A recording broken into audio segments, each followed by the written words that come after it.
శ్రీమాత్రే నమ. జై గురు దత్తాత్రేయ నమ.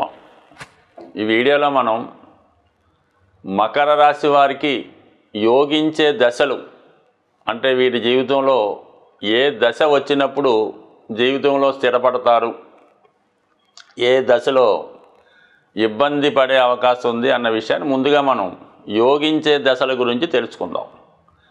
ఒక విధంగా మకర రాశి వారికి యోగించే దశలో ఎక్కువ కాలం ఉండడం జరుగుతూ ఉంటుంది. అంటే వీళ్ళకి ఏంటంటే శుక్ర మహాదశ, బుధ మహాదశ, శని మహాదశ, అలాగే రాహు మహాదశ యోగించడం జరుగుతుంది.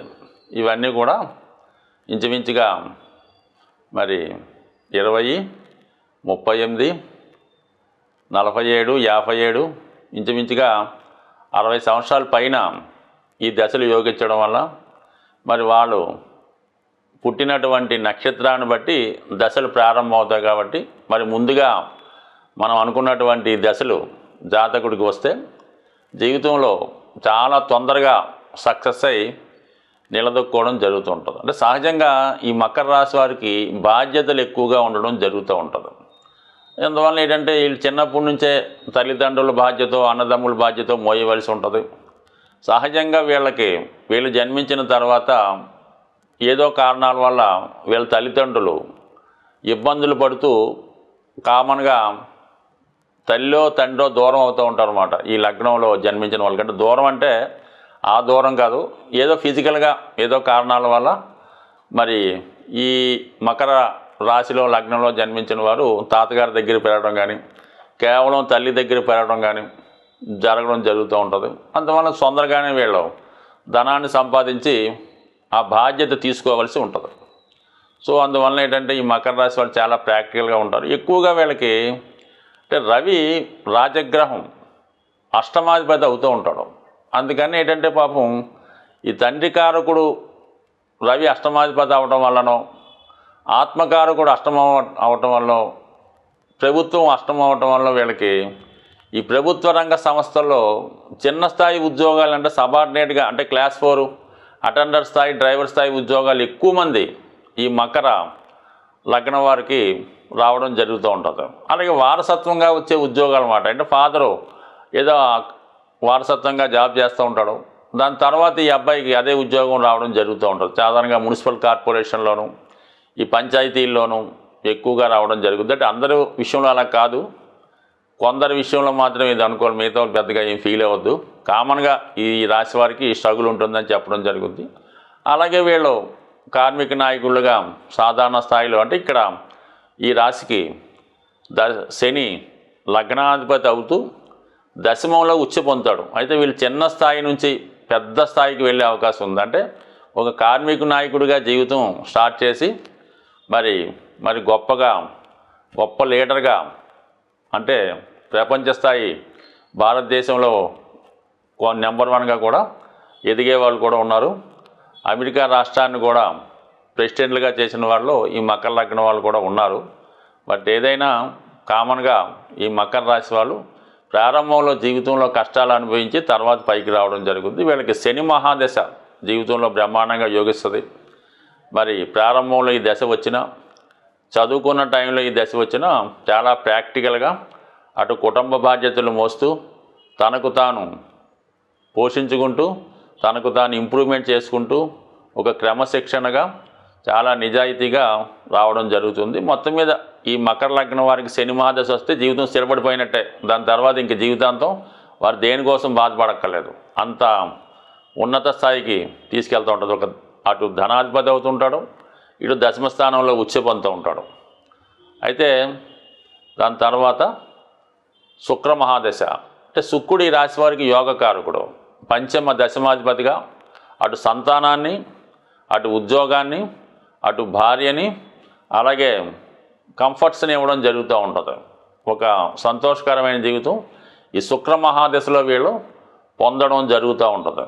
ఇది 20 సంవత్సరాల పాటు జాతకుడిని ఏ స్థాయిలో ఉన్న ఒక గృహాన్ని, ఏదో సినిమాలో చెప్పినట్టు చక్కని సంసారం, మంచి గృహం, అందమైన భార్య, హ్యాపీగా ఉన్నంతలో ఆనందంగా ఉండడానికి ఈ శుక్ర మహాదశ జీవితంలో వీళ్ళని స్థిరపడేలా చేస్తుంది.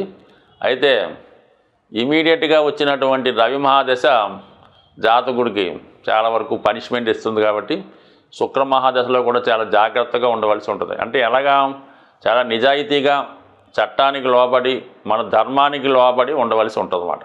అలాగని శుక్ర మహాదశలో ఏదన్నా తప్పు పని చేస్తే తర్వాత వచ్చే రవి దశ శుభ్రంగా క్లీన్ చేస్తూ ఉంటుంది అన్నమాట. ఏదైనా శుక్ర మహాదశ అన్నది ఈ జీవితంలో సుఖపడే దశ, శని మహాదశ స్థిరపడే దశ. ఇక బుధ మహాదశ విజ్ఞానాన్ని, జ్ఞానాన్ని, జీవితం ఎలా బతకాలి, ఎంత లాజిక్గా ఉండాలి, ఎక్కడ ఏ విధంగా ప్రవర్తించాలి, ఎక్కడ పెరగాలి, ఎక్కడ తగ్గాలి అన్నది బుధుడు వీళ్ళకి నేర్పడం జరుగుతూ ఉంటుంది. అంటే షష్ఠ భాగ్యాధిపతిగా, అంటే పోలీస్ ట్రైనింగ్ లాంటిదన్నమాట. షష్ఠ భాగ్యాధిపతి అంటే మరి మిలిటరీలో చేరిన వాళ్ళకి ముందు ట్రైనింగ్ ఇస్తారు, సగం మంది అక్కడే వెనక్కి వచ్చేస్తుంటారు అనమాట. కానీ తర్వాత మంచి భవిష్యత్తు ఉంటుంది. బట్ ఈ విధంగా బుధుడు వాళ్ళకి ఎలా బతకాలో నేర్పుతాడు, ధనం ఎలా సంపాదించాలో నేర్పుతాడు, అలాగే ఎలా పొదుపు చేసుకోవాలో చెప్పడం జరుగుతుంది. చివరికి భక్తి పుణ్యాన్ని కూడా వచ్చే జన్మ కూడా బాగుండేలాగా వీళ్ళు జాగ్రత్త పడడానికి ఈ బుధ మహాదశ వీళ్ళకి యోగిస్తుంది. ఈ 3 దశలు కూడా చాలా హ్యాపీ. అయితే ఇంకా రాహు మహాదశ. రాహు మరి శనిలాగే ఈ రాశి వారికి ధనాధిపతిగా ఉండడం జరుగుతుంది. అయితే రాహులో కొంత కల్తీ ఉంటుంది. ఎక్కడ ఏ గ్రహంతో కలిసి ఉంటే, ఏ భావంలో ఉంటే ఆ ఫలితాన్ని ఇవ్వడం జరుగుతూ ఉంటుంది. మరి వీళ్ళకి మిథునం కన్యల్లో ఉన్న, సింహంలో ఉన్న, వృషభంలో ఉన్న, సో ఏదైనా ఈ సినిమా పరిశ్రమ వాళ్ళకి, ప్రస్తుతం ఉన్నటువంటి సాఫ్ట్వేర్ రంగం వాళ్ళకి సులభంగా తొందరగా ధనం సంపాదించి ధనాన్ని ఇచ్చి గ్రహం రాహు గ్రహం. అందువల్ల ఏంటంటే వీళ్ళు కొద్ది వరకు మరి చట్టానికి వ్యతిరేకంగా అవినీతి మార్గాల ద్వారా, అంటే ఏదన్నా గవర్నమెంట్ ఆఫీసర్గా ఉంటూ కోట్ల రూపాయలు సంపాదించే విధంగా ఈ రాహు మహాదశ ఈ మకర రాశి వారికి ఉంటుంది. అంటే చేసేదేమో చిన్న ఉద్యోగం ఉంటుంది, ఏ మామూలుగా ఒక ఆర్ఐ స్థాయో లేదంటే ఒక ఎస్ఐ స్థాయో ఉంటుంది. కానీ ఎవరో సంపాదించినటువంటి కోట్లు సంపాదిస్తూ ఉంటారు, చివరికి ఇబ్బంది పడడం కూడా జరుగుతూ ఉంటుంది. సో ఏదైనా రాహుదశ కూడా కొంతమందికి మంచిదనే చెప్పుకోవాల్సి ఉంటుంది. బట్ ఏదైనా ఈ 4 దశలు వీళ్ళకి అనుకూలిస్తాయి.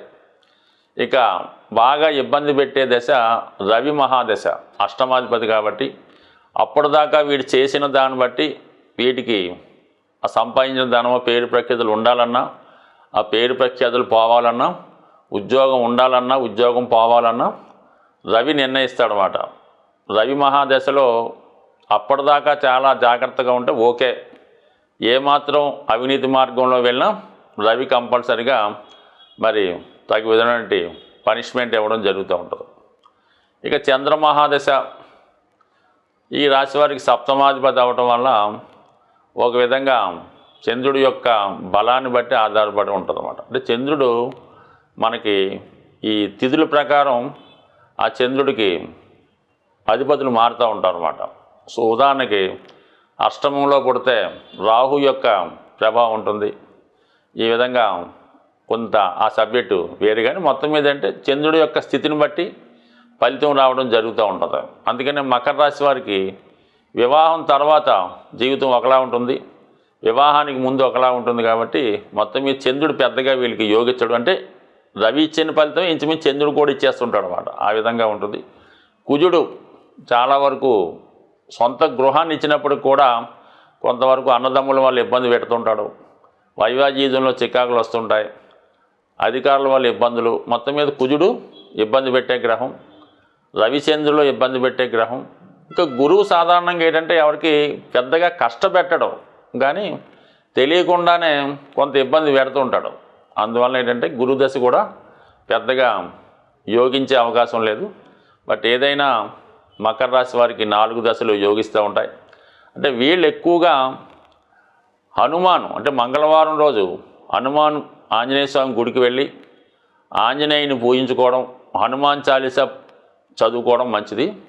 దాని తర్వాత ఏంటంటే సూర్యభగవాన్ని ఖచ్చితంగా ప్రతిరోజు సూర్య నమస్కారం చేసుకొని ఆదిత్య హృదయం చదువుతూ చాలా వరకు ఈ మకర లగ్నం మకర రాశి వారికి తండ్రి గారితో పెద్ద సఖ్యత ఉండదు.